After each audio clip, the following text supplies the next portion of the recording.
I sent a buddy of mine who's an NBA draft guy. I sent him a clip of Fleury's block chase down to get the ball and then the Euro step for a dunk. And he was just blown away. Oh my God, what a freak. And I think, you look at it, Fleury came in with the intention of being a multi-year guy. And as far as I know, that hasn't changed. But I do think NBA guys are going to take notice of the athleticism. The learning curve is very Embiid-like, right? I'm not saying that he's Joel Embiid, but Joel Embiid was a guy that would be bad at something 1 week, and 2 weeks later he'd be good at it. Like it was just that quick. And I think with Fleury, you're seeing a similar trait. Thanks for listening to KC Sports Network, proudly presented by Emprise Bank. If you're thinking about starting a business or know someone who is, check out Emprise Bank's SBA loans. It's always good to know your options, and they can be your partner in possible. Paid all who enter. And beware, this podcast. That's right, this is the Paid Podcast on the Kansas City Sports Network. I'm Nick Springer. I'm here with Kevin Flaherty. We're brought to you by Emprise Bank, your partner in all things possible. Member FDIC. As always, if you are listening on the audio platform, Spotify, Apple, you can leave us a 5-star rating and review. If you are watching us on our YouTube channel at Kansas Jayhawks KCSN, you can drop a comment, drop a like on the video, subscribe. We are getting ever closer to 500 subscribers on YouTube, so thanks so much if you're over there. And however you consume our content, thanks so much for tuning in again.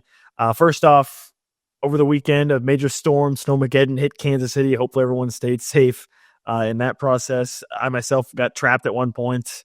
I had to hunker down. It was quite the experience, so survived it though. And part of the reason why I survived it, Kevin, was the overwhelming joy that I got from watching Kansas play basketball on a Sunday afternoon. Luckily, not in Kansas City. They were in Orlando, sunny and probably 60 degrees at least. Orlando, Florida, to take on UCF. If you remember right, this team lost to UCF last year, early in conference play. Obviously, they started this year with a tough loss against West Virginia by 1 point at Allen Fieldhouse, something you don't see very often. And this felt like a very critical game for KU to win because we kind of touched on it a little bit, but you look at what KU has coming up, especially this next week, this Saturday to Wednesday, January 11th to January 15th, with 2 games on the road at Cincinnati and at Iowa State.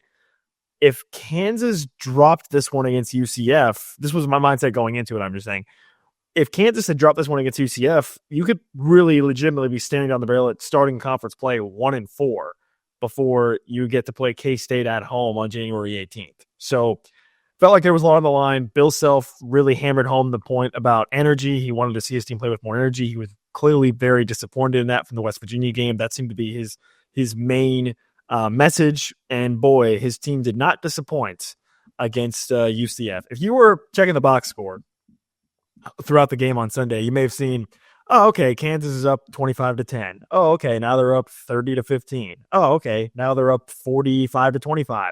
Now they're up 60-30. Now they're up 80-35. Now it's 90-40. You're thinking, what is happening? And in the end, Kansas ends up winning by 51, which, by the way, is their second largest margin of victory ever in program history. In the 112 or whatever it is years of college of Kansas basketball, in the entire history of basketball, because Kansas freaking invented the sport. This is their second largest margin of victory over any opponent, beating UCF by 51, 99-48. It was absolute domination from start to finish. Let's start here, Kevin. UCF did not have any answers for Hunter Dickinson, especially in the first half. That guy was unstoppable. Yeah, and we've talked on the show before where, everybody talks about Kansas spacing, right? And hey, you're not shooting the ball enough, you're not shooting the ball well enough, etc. The one thing this team can do and should really lean into is this is a team that can make hay at the rim. And I think you saw in this game, Nick, they really dominated in the paint early. The shots started falling later. When you looked at the outside shots started falling in the second half. But there was a while here where Kansas only had 1 3-pointer for a really long time. I think DeJuan Harris hit the second one. Was it in the second half? Maybe that he added just their second 3. They were already crushing UCF by the time that 3-pointer went down. And I think that's a way forward for this team. They didn't get to the free throw line in this one, maybe as much as you would have liked, but the other part of it, Nick, was they were attacking the offensive glass off of attacking the rim as well. And so you're not turning the ball over because Kansas didn't really turn the ball over that much. You're getting all kinds of extra possessions and extra shots with the offensive rebounding, and you're taking your shots in the paint and around the rim. That's a great place to start. And then you can see the rest of it kind of build out from there. Obviously, Rylan Griffin had a great day shooting the ball. You know, you started to see the outside shots go down in the second half. But I think not only is attacking the basket maybe their best way forward, but I think, Nick, going into a game with the mentality that you're going to attack the basket could be maybe what Kansas needs to avoid some of these slow starts in terms of, you know, hey, they're not playing with a lot of energy. If you're going to attack the basket, you kind of have to do it with energy, and energy was not an issue early on in this one. Yeah, look, we kind of talked about it at the end of the last show about the first 5 minutes. You were probably going to be able to tell pretty quickly what kind of game it was going to be from Kansas. And sure enough, they came out with their hair on fire and made some great plays. You touched on the rebounding. Kevin, the rebounding numbers from this game are like unbelievable. Like it's almost like you almost like have to like double take and be like, is this real? I mean, they had 63 rebounds, 22 offensive rebounds. They basically doubled UCF in rebounding numbers. UCF only had 32 for the game. It was unbelievable, and it was really everybody, right? I mean, Hunter Dickinson led the team with 9, but KJ Adams had 9. DeJuan Harris ended up with 6. He had a slew of guys with 4 or 5. Like, it was an entire team effort. It was not just, you know, Hunter Dickinson pulling down 18 rebounds. It was everybody for this team. So that was utterly astounding. To your point on the three-point shooting, Kansas was 1 of 7 from the three-point line in the first half, but that didn't matter. They still had a 19-point lead at halftime. And then really to just make matters worse for UCF, Kansas shoots 50% from 3 in the second half. They go 8 of 16 from 3 in the second half. You mentioned a large part of that was Rylan Griffin, who goes 4 of 4 for KU in the second half. Really impressive stuff from him as well. And Kansas just utterly steamrolled them, right? And the other major takeaway from this game that I wanted to talk about with you, Kevin, is I think a lot of people jumped on Bill Self, made a comment about playing 3 bigs in the pregame and alluding to Flory Badunga, Hunter Dickinson, and KJ Adams. And I think some people really jumped on that in a negative way. And this game, and in this particular game, it turned out to be a positive. Flory Badunga has now had consecutively his 2 best games, I think, as a Jayhawk consecutively. Which is really, really impressive to see. And we talked about it before. You know, Flory Badunga feels like a guy. He even said it himself publicly in the past when he committed to KU that he wanted to be sort of a multi-year guy. But Kevin, he's maybe playing himself into discussion for not being a multi-year guy and being a potential one and done for Kansas.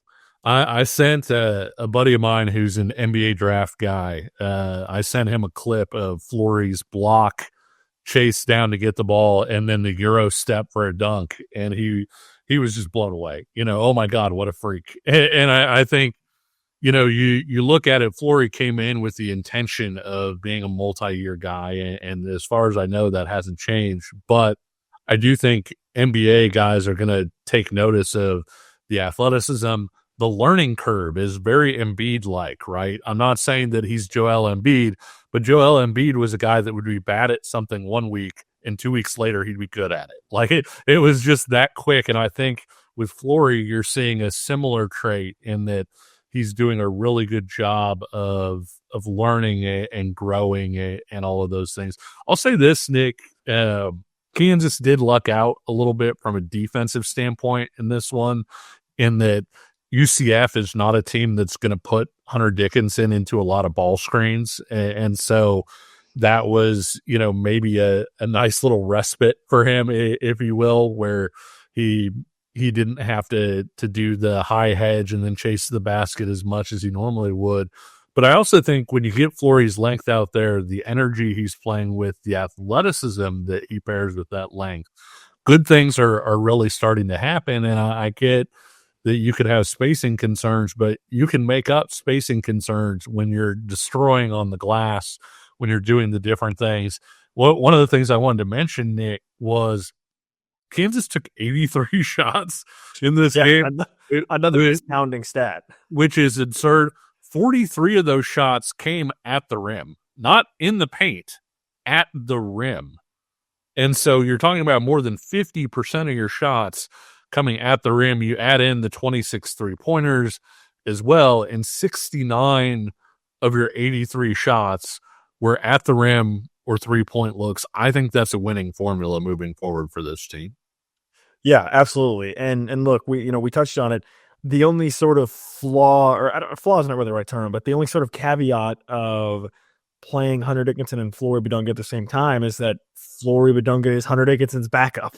So it's like, how realistic can you be about running that lineup constantly? Well, I mean, Flory seems like he just has iron lungs and he can just do anything. So I don't know how much of an issue that really is. Bill Self said, Zach Clemence is a long ways off from coming back, which if in theory, if you wanted to run more of a primary lineup with Flory and Hunter at the same time, you would probably need Zach Clemence as a rotational guy to at the 5 spot at least or something, but he's not available, it sounds like. So, it worked out in this game for Kansas, right? It got to the point where they were dominating so much that they could just do whatever they wanted. They had the walk-ons in with 4 minutes left, so it was kind of irrelevant down the stretch. No, Bill Self talked about he didn't want anybody to have to play 30 minutes a game. Nobody played 25 minutes in this game. So nice little rest as conference play really starts to tip off. Yeah, Zeke Mayo played the most amount of minutes with 25 exactly. And he really had a very quiet game. 3 of 10, 0 of 4 from 3. This was a promising game from the standpoint of, okay, Zeke Mayo has a bit of an off game and you're on the road. If you take those two ideas and put them together after you watch the West Virginia game, you'd think, oh my gosh, Zeke Mayo has an off game and you're on the road in the Big 12. How are you going to win that? And they win by 51. So very impressive performance from Kansas. Again, you have the energy. KJ Adams finishes with 9 rebounds. Hopefully that maybe makes some people quiet down a little bit. I don't know. Maybe just one game. We'll see. But an absolutely just evisceration of UCF. And they just looked utterly helpless. I kind of want to get into this a little bit more on the other side of the break, but sure, just to sort of get this working in your mind, Kevin, about how much of this game was Kansas being so dominant, or did UCF just not even really adjust or try anything? We'll maybe get into that a little bit coming up on the other side. Do want to tell you, though, about Home Field Apparel, as always. Look, there was a blizzard, a 1 foot of snow on the ground over the weekend, and the first thing I did was throw on my Home Field Apparel Kansas joggers to keep my legs warm inside during the snowstorm. So I highly recommend those, the Kansas joggers. You can also get 50 plus other Kansas items, jackets, shirts, joggers, so on and so forth. You can find 140 other schools as well at homefieldapparel.com. And you can use the promo code PAYHEAT24, 15% off your first order. It's still active. We may be getting a new one soon, though, since we're into 2025. But for now, PAYHEAT24 is still active and gets you 15% off of your first order over at homefieldapparel.com. More KU basketball talk is coming up next. Looking for tickets for your next event? Tickets for Less is your number one source. Save big on every purchase when you use promo code KCSN at ticketsforless.com. This is the podcast on the Kansas City Sports Network. I'm Nick Springer here with Kevin Flaherty. We're brought to you by Emprise Bank, your partner in all things possible, member FDIC. Once again, you should be subscribed if you haven't already to our audio side on Spotify and Apple, and check out our YouTube channel at Kansas Jayhawks KCSN on YouTube. We're close to 500 subscribers over there, so be sure to subscribe over there. You can drop a comment, share your thoughts on KU and on this game in particular as well. So Kevin, right before the break, I kind of teased you a little bit with a thought hit there. And to sort of extrapolate that out, I think now turning the page on this game, and Kansas was dominant, doubled up UCF in rebounding, ended up shooting the ball well from 3 in the second half to sort of really put the game away. Hunter Dickinson was fantastic. DeJuan Harris was great. Flory Badunga was maybe the star of the game, right? Turning the page on that, can you expect Kansas to sort of build off of this, right? Because you've now had 2 games in a row of 2 polar opposites of Kansas basketball, right? From what we saw against West Virginia versus what we saw against UCF. Where do you think Kansas is at in between those opposites? Is this a game that's going to move the needle for you to, okay, now we're back to, hey, this is a team that's going to go compete for the Big 12 title? Or is it, hey, need to see more of that? Kind of where do you fall, I guess, in between those two games that we've seen so far from Kansas in conference play? Yeah, I think a lot of people are going to kind of push this to the side and say, oh, it was UCF. But this is a game that Kansas was supposed to win by about 4 points. UCF beat Texas A&M, who's ranked, in Orlando earlier this year. UCF won in Lubbock, literally the game before they played Kansas. And the funny thing is, UCF scored 48 points against KU. UCF scored 87 in Lubbock. So that's a team that can score that Kansas basically, put the straitjacket on. And so I do think you need to see a little bit more, but I think there are things that you can look at and say, okay, they can carry this forward. One of the guys we've talked about on the show, I feel like maybe more than other people, of course, I don't consume every Kansas podcast or whatever, is Shaq Moore, right? Steps into the starting lineup for the first time as a Jayhawk. I thought he was kind of key to their energy level. His energy level defensively was really good. We talked about how good he could be defensively. Scored 6 points, had 6 assists, I believe, as well. And so if you look at him doing that over a 20-minute period, coming in, being a guy that can continue to run your offense and get guys looks while playing defense at the level he does, that's something I think Kansas can carry forward as another guy in that backcourt that can give you more options in terms of how you match up with different people. I think AJ Storr did some really nice things in the second half. And if you want to look at it and say, well, okay, the game was over at that point, you can. But we've talked about how the single biggest thing for so many of these players is confidence, right? Every time you're watching a broadcast and a player's struggling to score and he goes to the free throw line, you'll hear whatever announcer say, oh, it's just good for him to see the ball go through the basket. Maybe he can start scoring now. It was good for AJ Storr to have that aggressiveness. I like the back cut for the lob, obviously but he attacked the rim too on multiple occasions. I thought AJ Storr showed some good things. Rylan Griffin, I'm not saying he needs to go 4 for 4 from 3 every game, but I do think that that's kind of where you want to see him, because there have been times, we've talked about it here, Nick, where Rylan Griffin has come out kind of feeling like maybe he has to make outside shots, and he hasn't always taken the best outside shots. And so I think that it was a good balance for him in that game where the shots he took were good ones and he made them. And so I do think things like that, as well as the biggest thing, Nick, is probably just don't put yourself behind the 8 ball in the first 5 to 10 minutes. And that's not to say that you're always going to lead wire to wire like Kansas did in this one, but if you come out with energy and you just make sure that, hey, you're in this game, maybe you're leading by a little bit, but you're at least not, snowed under in the early minutes. I think that's a huge key for this team, because I do think that when they're playing with energy, they are a really tough team, even for all their faults. You look at, they put themselves in a really bad situation against West Virginia. They came back against West Virginia, had a chance to win that game. They were awful against Missouri for a lot of that game.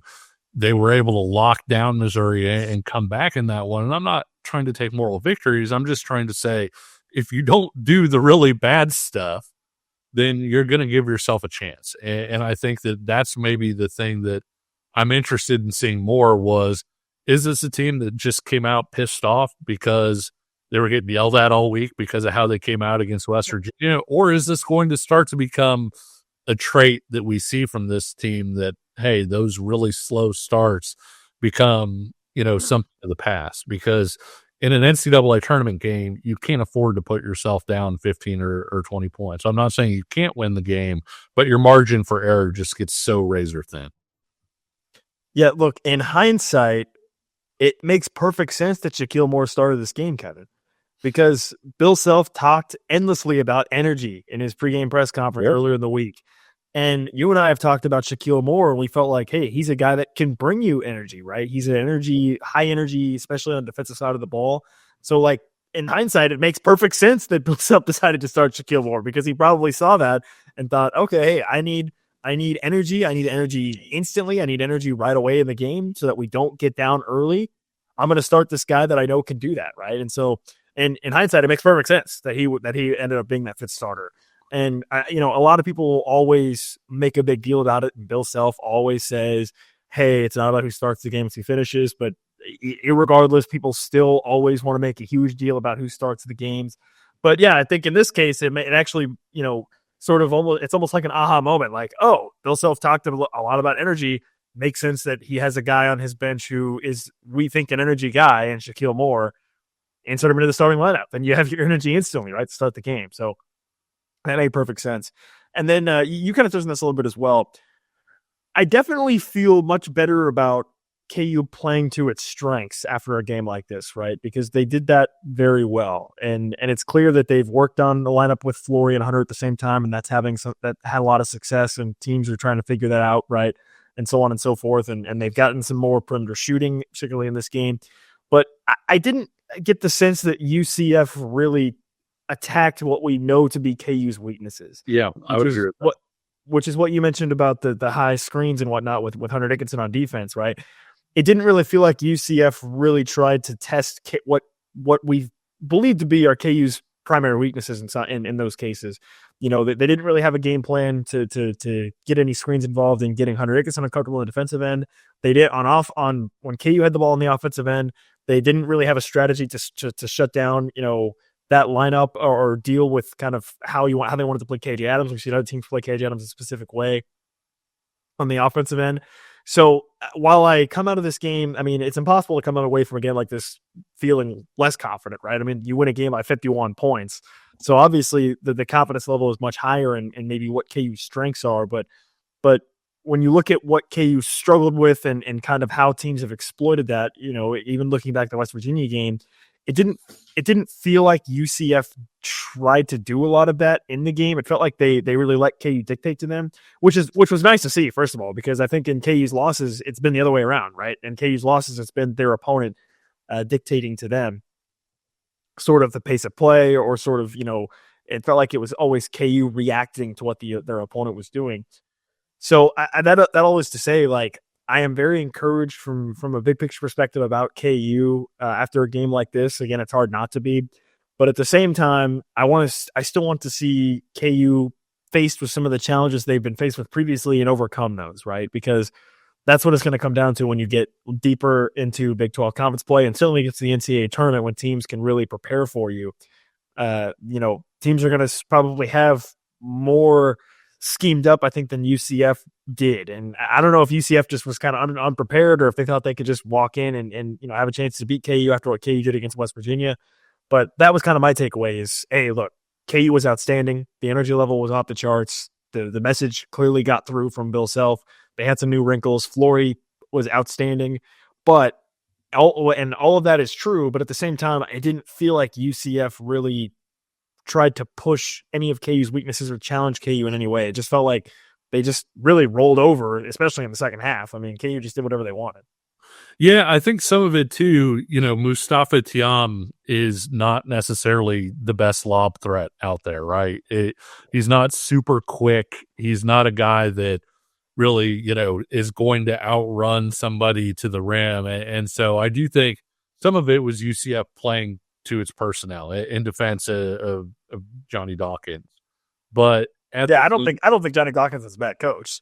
No, I'm just saying in that specific game, that's one of the reasons I think this week's game, the next one against Arizona State, is interesting. Is Arizona State has a former top recruit at center in Jaden Quintance, and he's a guy, Nick, that is a lob threat.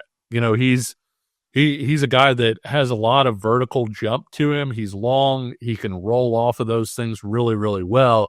And so I think that Arizona State is going to try and hit Kansas the same way other teams have, where you start off with sort of that high screen, have Quintance roll to the rim, basically setting everybody else off into a scramble drill. Are guys tagging guys right? Are they rallying back where they need to get? Is Hunter Dickinson getting back to the basket after his initial, show to force things?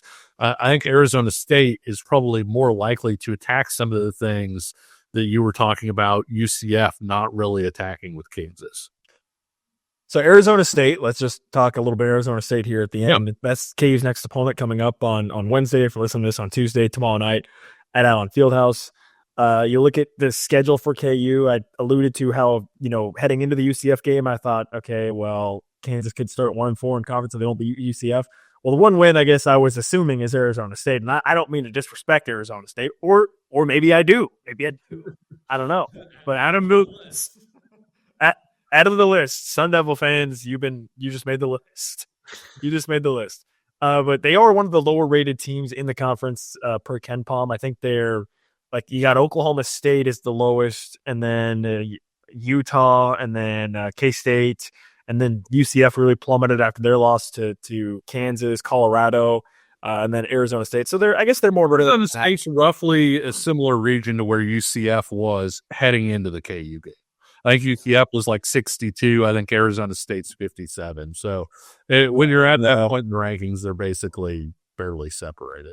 Yeah, and Ken Palm, Arizona State is 57, and Nick Palm, they would probably be a little bit lower. So I'll just throw that out there. But you look what Arizona State's done to this point in the season. They're 1-1 in conference, just like Kansas. They got absolutely blasted by BYU to open conference play. They did beat Colorado by 20 at home.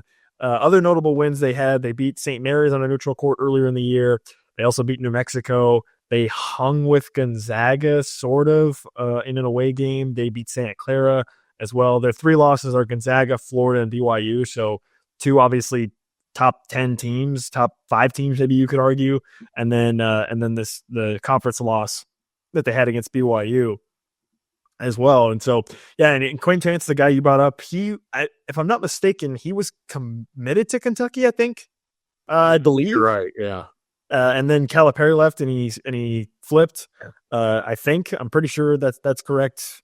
And he is certainly a very athletic player. This is a hodgepodge of Arizona. He was a top 10 prospect in that class. I think 24/7 had him at number 9, and as the number 2 center. Of course, the number 1 center plays for Kansas. So I wonder who that could be. Flory Badunga. Flory Badunga Dunk. I don't even care if it's Badunga. I just like saying Badunga Dunk. So Badunga Dunk.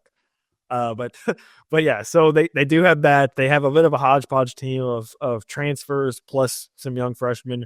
Josan Sainon is another one who's a freshman who's dealing with an injury, so TBD on his status for the game against Kansas. But they've got 4 guys that average double digits. So, and they've got another guy that averages 9.6 points per game. So almost 5 guys that average double digits, which is actually, funnily enough, just what Kansas played against UCF. UCF coming into the game against KU had 5 guys that average double digits. So some familiarity there, but yeah, this should be a fun game back at Allen Fieldhouse. I would expect that if you're Kansas, certainly you want to defend home court this time after losing your home opener to West Virginia, which, by the way, West Virginia, Kevin, suddenly looks like they might actually just be really good. Yep. I don't really know what to make of that, but they're extremely well coached too. I mean, they really are. And I know that doesn't take the sting off that thing because, the main reason Kansas lost was just a preposterously poor start. But at the same time, West Virginia is not going to be bad. They're probably going to be an NCAA tournament type team. And like I said, they are well coached. By the way, Nick, I have to correct myself already. Flory was not the number 1 center in that class. Oh, Flory's ranking apparently dropped. I didn't see that he fell all the way to number 14 overall. And so Flory wound up being the number 4 center in that class. Malwalk at Duke wound up being the number 1 center. Oh, yeah. Quinn Jans at number 2. So I apologize to our listeners for what I said, Well, hey, look. About a minute ago. That ranking is irrelevant, Kevin, because for Kansas, Flory plays the 4. So how about that's true? That's true. So no, it's interesting in this one though because Arizona State is so transfer and newcomer heavy that it's difficult to draw too many conclusions about where they'll be on a night-to-night basis, right? Like against BYU, they shot awfully and they got killed. And then against Colorado, they made almost 50% of their threes, made 13 of them, and absolutely trounced Colorado. So if you're looking for what you're going to get in Allen Fieldhouse on Wednesday, roll some dice. that may be the best way to do it, but I do think it's going to be imperative for Kansas to come out with a similar energy level. By the way, things work both ways, Nick, in that, I think Quintance is capable of giving Kansas trouble on that roll and kind of starting that high screen and roll process that Kansas has struggled with. On the flip side, he's 6'9", and he does have good length for it, but Hunter Dickinson has a guy that he should be able to at least theoretically bury under the basket in this one. And so if you're getting beat on one end, you kind of need to take advantage of your advantages on the other. Yeah, Dickinson obviously coming off 27 points against UCF. You hope that continues. He also had 3 He was blocks. on pace for 42. He had 21 at half. Yeah. Well, and he had 3 blocks, and I believe those were all in the first half, I think. Yeah, I think so. Right? Yeah. So, you would hope to see more of that from him. And then obviously, Zeke Mayo coming off of a game which he only went 3 of 10 from the floor. You expect a little bit more from him, hopefully, in this one against Arizona State. But yeah, coming back to Lawrence Talon Fieldhouse, Kansas should have a pretty strong chance to take home the win. Ken Palm gives him an 87% chance to win against Arizona State. Nick Palm probably even higher. And then again, I also think, especially with the loss to West Virginia now, Cincinnati and Iowa State, the back-to-back road games, it would be really nice if you could win one of those. Cincinnati obviously seems much more likely considering Iowa State's, looking like a top 3 or 4 team in the country. But you'd like to win one of those now with the loss that you had against West Virginia.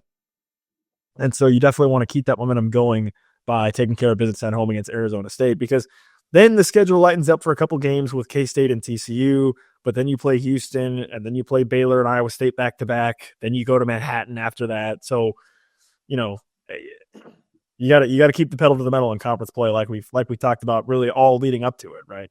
Yeah, for sure. And I'm interested to see what the starting lineup looks like in this one too. Did Shaq do enough to keep a starting job? Is it something that Self is just going to do matchups? Because Arizona State is a little bit bigger 1 through 3 than UCF. I think UCF went 6'1", 6'2", 6'4".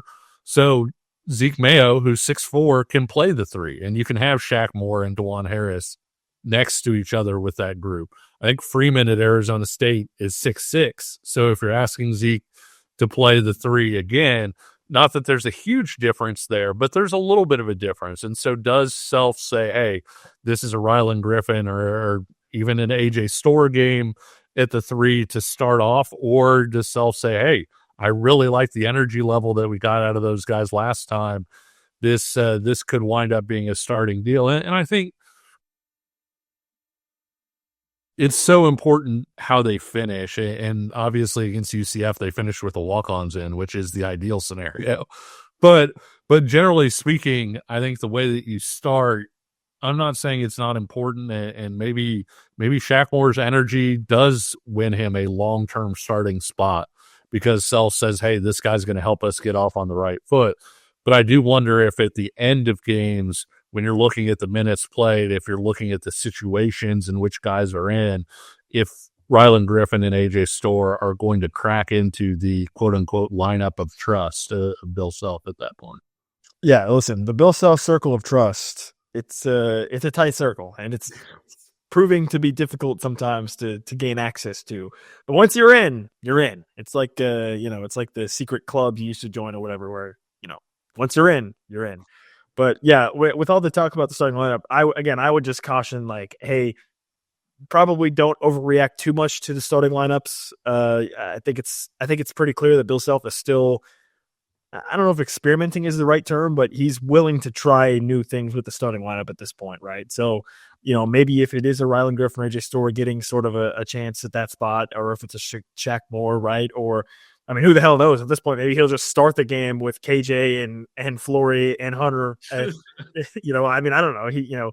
He could do anything at this point. So I would just caution against overreacting too strongly to that, because a lot of times and in many situations it comes down to how you finish or who ends up on the floor at the end of the game as well. And you can use it as a carrot, right? In terms of, hey, AJ, you've had a great week of practice. You're doing what we're asking you to do.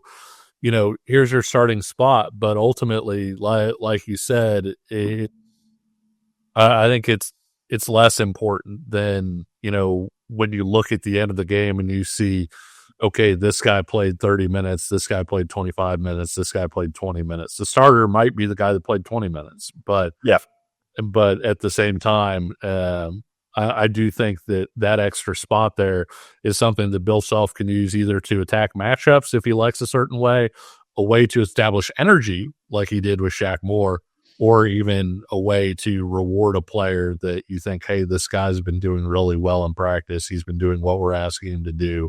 We're going to roll him out here in the starting spot and give him a chance to attack right off the get-go. Yeah, I think fans probably put a little bit of an inflated importance on starting spots. And from a player perspective, I get it, right? It's sort of a sign of, hey, I'm doing something right, like you said, to earn a starting spot too. So that's part of it also. But yeah, I don't know. I would maybe caution against that a little bit. So Kansas is going to be taking on Arizona State at Allen Fieldhouse on Wednesday night. Hopefully, with the weather, everyone, if you're going to the game, be sure to be safe. Maybe give yourself some extra time as well. Kevin, before we leave, do you have a pick for? Let's do this. All right. Pick for the game, player of the game. You think? Okay, so I am going to pick Kansas to win. What? I think the Jayhawks probably win this one. I know the KenPom line is 12. I think that they may win this thing by just a little bit more, like maybe it winds up being 15. I like them to build off the momentum that they built in this last one. And, confidence is a dangerous thing in a lot of ways. I think Flory is really growing in confidence. I like Kansas's matchups in this one. I think they're going to win it probably by about 15. Player of the game, I think it's going to be tough because I think Hunter Dickinson is going to put up stats with Quintance against him just because of the difference in body types and in builds and things like that. But I also think Arizona State has a chance to get after him defensively. So instead, I'll go with Zeke Mayo. I think that he's going to have a bounce back shooting game in this one. Look for him to make, multiple to several 3-pointers and ultimately to help Kansas carry this thing through. It's funny you said the 15 number because that was sort of the same number I had floating around in my mind as well for Kansas. I think Katie's going to lose by 15. No, I'm just kidding. They're going to win by 15. Arizona State red hot coming off a 20-point win, and Nick loves them to win in Allen. All I'm saying is I was at Allen Fieldhouse in, I think, 2018 maybe, or 2019, where it was Remy Martin. Remy Martin came down Fieldhouse with Arizona State and lit up the scoreboard and beat KU, and I was there. So, excuse me for being a little bit possibly traumatized. Don't go to the game on Wednesday, Nate. I'm going to stay home. Listen. I actually firmly believe there was a time period. Quick little tangent here. I think I was cursed. Okay. I swear to God, from like 2017 to 2019, KU lost like 5 or 6 home games, and I was at every single one. Ugh. Okay. I swear. Texas Tech, Iowa State, Oklahoma State, Arizona State. I was even at the Sprint Center game when they lost to Washington. Like, it was really bad. I really thought I was cursed. So then I stayed away for a while. I didn't go to any games because of that. And then 2 years ago, I went to the Southern Utah game. Southern Utah. I went to that game. And if you remember, that was the game where it was like down to the wire. They almost lost. KU almost lost. If KU would have lost that game, I would have had to permanently ban myself from Allen Fieldhouse because I'm cursed. I don't know.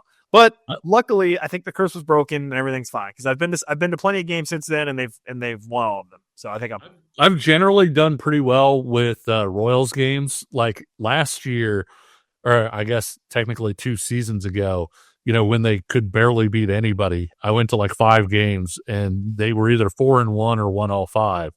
But I know somebody who she tries to get to 5 or 8 games a year. And it feels like the Royals lose all of them. And that included this last year when the Royals were a playoff team. And so we were trying to tell her, like, stay home. Do not go. Yeah, but, yeah, unfortunately did not work. Luckily, if I was cursed, like I said, I think the curse was broken. So I think I'm in the clear. But for safety reasons, I may stay home from this game. as an extra precaution. But I do think KU's going to win against Arizona State. I think, like you said, I expect them to build off of that a little bit.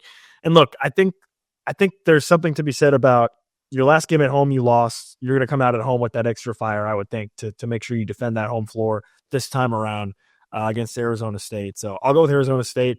And look, I'm going to ride the wave, Kevin. I think Flory Badunga is going to have another really, really solid game. I think he's going to continue to get better and better. And I'm very excited to watch him play again. So he's the guy that I'll pick for the player of the game, So I'm sure he's going to have a couple nice dunks in there or something. Maybe Shaq Moore will give him another off the backboard dunk or something at one point. But Flory Badunga, I'm gonna ride the wave with him. What's going to be like the viral highlight or memory of Flory in this one? Because 2 games ago, it was almost hilarious to see him pick up a guard full court. And he did a great job with it. But that's what you remember from that game. And then, of course, like we talked about earlier in the episode, is absurd block shot, grab the block, go full court, Euro step past the guy and dunk was one of the ridiculous highlights of the UCF game. Yeah, I mean, he could do like a windmill dunk. That'd be sick. If he could, I don't even know if this would be possible. If like he could somehow block a shot and like grab it at the same time, just literally swat it down and just have the ball or something. Yeah. Like almost like a volleyball, like just grab or something. I don't know. I'm trying to think of some other crazy things he could do. Because you had like the Ben McLemore 360 dunk, right? Oh yeah. I don't know that Flory should attempt that. But he could do like a windmill or something, or because he did off the backboard from Shaq Moore. I don't know. I mean, we'll think of something. We'll think of something. We'll get in the lab on that one. But yeah, Flory obviously is fun to watch.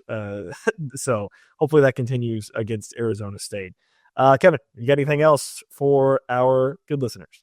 No, I don't think so. This is it was exactly the bounce back you wanted to see and exactly the response you wanted to see. And you're hoping that, I'm not saying KU is going to beat everybody by 51 the rest of the way, but crazy. You're hoping that there's a segment of that they can carry forward. If nothing else, if they can carry that energy level forward, especially at the start, then Kansas should be in pretty good shape moving forward. Yeah. Like I said, I think the biggest takeaway from UCF is you feel really good about some of KU's strengths. Now, were they tested necessarily on some of their weaknesses in that particular game? Probably not, but you feel pretty good overall about where KU sits, bouncing back from the loss against West Virginia. Hopefully, they will continue with the win against Arizona State. And, of course, Kevin and I will be back to probably talk about that and plenty more and talk about anything happening with KU football and everything around KU as well over the course of the rest of this, I guess, winter and spring time as we get closer to deeper into conference play and eventually to the NCAA tournament and so on and so forth. So definitely want to stay tuned here on the Pay Podcast on Apple and Spotify, wherever you listen on the audio platforms, or on YouTube at Kansas Jayhawks KCSN. Be sure to go and subscribe over there if you haven't already. We're getting close to 500 subscribers, so that would be pretty cool if you could go and do that. Drop a comment as well and join in on the conversation with other KU fans over on the YouTube channel as well. But until then, he's Kevin Flaherty. I'm Nick Springer. We'll talk to you again soon. See ya.